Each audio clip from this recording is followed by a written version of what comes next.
By the end of this video, you're going to understand where and how you can start earning $120,000 at minimum as a software engineer. Now, to understand this hidden job market, let me ask you one question. If you'd rather compete with 1,000 people or 10 people, which would you choose? Compete with 1,000 or would you rather compete with 10 people? Now, to answer this question, I'm actually going to ask you another question. Would you rather compete with 1,000 or 10? Unless you're masochistic, unless you hate yourself, and unless you just want needless competition for no reason, you're probably sitting here saying 10, right? And if you're watching the screen right now, you're probably nodding your head like, yeah, duh, 10, get to the point. So, which brings me to my next question, in that if you'd rather only compete with 10 people, let's think about this logically here, right? If you were trying to land the highest paying job, it's in your best interest to take a path in which you have the least competition. So this is you, this is me, right? And you're trying to make as much money as you can, right? So this is a crown.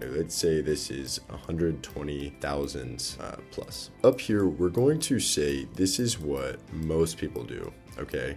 And this is kind of a common theme throughout society and throughout life too, right? If you follow most people, sometimes there's wisdom there, but a lot of times you can find a shortcut by taking the path least traveled, all right? So down here, we're going to say no competition. Let's just use our intuition here, right? If you think of the average person going to apply for a job, what are they trying? A lot of people are kind of shy, especially engineering types are kind of introverted, which means they don't necessarily like making conversation, especially with strangers. They don't really like putting themselves out there. They're maybe a bit embarrassed to make a public post saying, hey, look, I'm looking for work or what have you. And so what do they end up doing? They end up taking some kind of path like this. They will look for jobs on LinkedIn. They will look for jobs on Indeed, these public job postings. And yes, they are public job postings. Obviously, the company's hiring and it's very counterintuitive. But when you go and you directly apply for these places, right?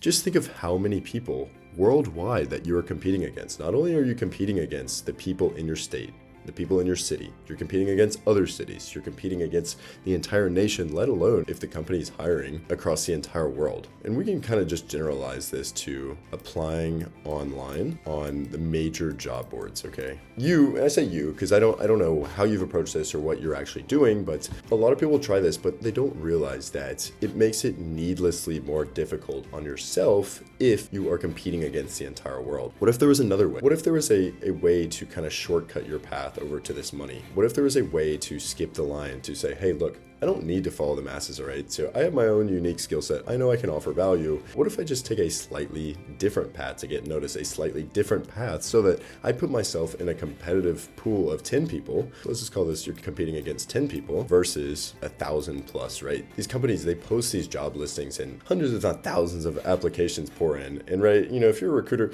you may or may not even get to all those applications, all right? So enough beating around the bush, what is this other path? What can you do here, all right?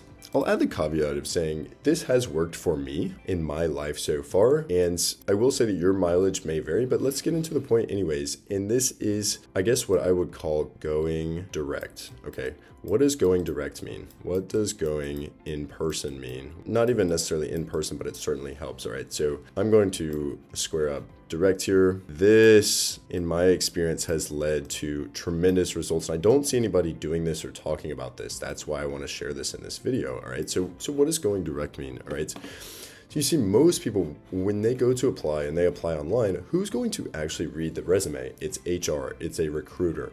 It is somebody who hasn't necessarily worked in the industry, who doesn't necessarily understand what it takes to do the job. That doesn't mean they can't filter for quality talent. That doesn't mean they're incompetent. That just means that they look for different things than the CEO, the CTO, right? So let's put a label down here. The CEO, the CTO. People like this is what we're talking about when we say we want to go direct. Maybe we can even put in VP of Engineering, okay?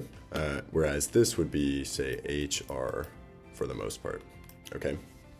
They're looking for different things, right? So HR wants to make a hire HR or a recruiter. HR and the recruiters, they want to make hires, right? Because if they make a good hire and the hire sticks around, they're performing at their job well, they make the CEO happy, or, they're happy, company's happy, so on and so forth. But you got to understand that HR and recruiters, they are optimizing, by and large, they're optimizing for different things than these people are, okay? These people, they want the business to succeed, okay?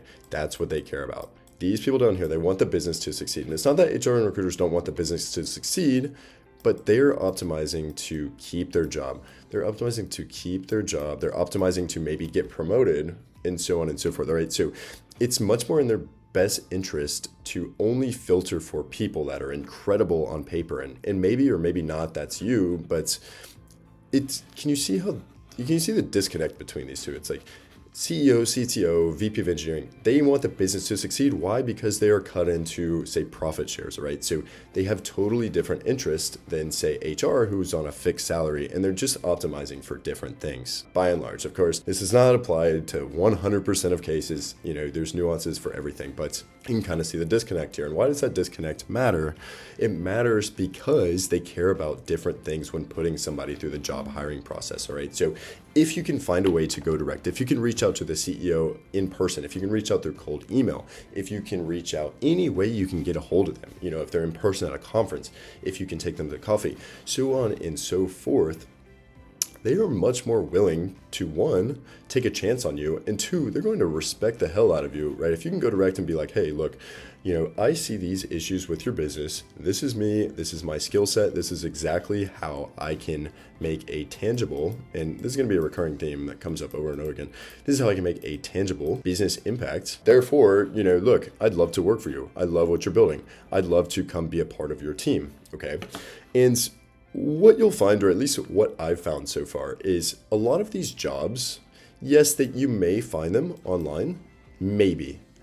A lot of these $120,000 plus jobs, if you just have the conversation and you're genuinely curious, right? VP engineering, CEO, CTO, by the time you get to the offer stage, a lot of these companies offer way more money than is ever advertised online. So long as you can demonstrate that you are competent, that you understand business, that you are going to make an immediate impact, right? You can't shortcut the part of having skills and being a competent engineer or a competent software developer, but you can certainly shortcut your competition by taking a different path. Just take a different path. This isn't even the only way to do this, right? Just brainstorm. Spend a few minutes brainstorming how you can get in front of these type peoples without taking the most commonly taken path. Okay, how can you get in front of these people so that you can kind of take the back door, the shortcut into a high-paying gig?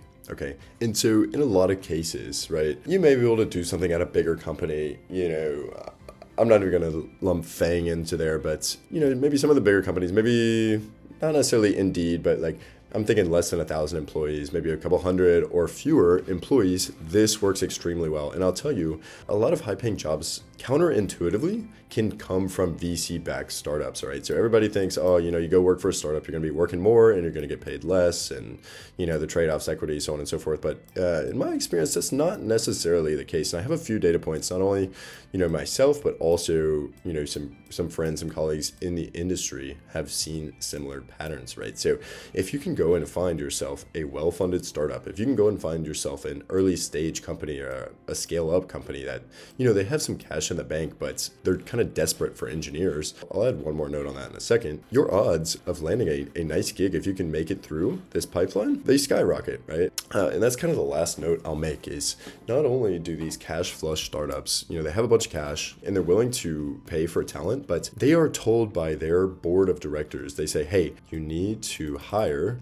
to grow, right? And so they have a vested interest. These CEOs have a vested interest to hire engineers. They have to get engineers on their team, or the VCs will not be happy because they're not growing fast enough, okay? So if I have one piece of advice or something that it took me far too long to understand, is that don't write off these startups for not being able to pay what you want to get compensated, okay? Keep that in mind, and you can find these startups, you can go on Crunchbase, you can search VC-backed startups, you can find them all over the place, right? If you take anything from this video, is that look at what most people do and just do the opposite, okay? If most people are going to go through LinkedIn or Indeed and only apply online, you're only going to be a name in an applicant tracking system, and you're only going to be your raw stats on paper. That's a game that is very difficult to win because you're competing against everybody. How can you set yourself apart by taking a different path? How can you set yourself apart by speaking directly to the decision makers? And heck, what if you could even go directly to the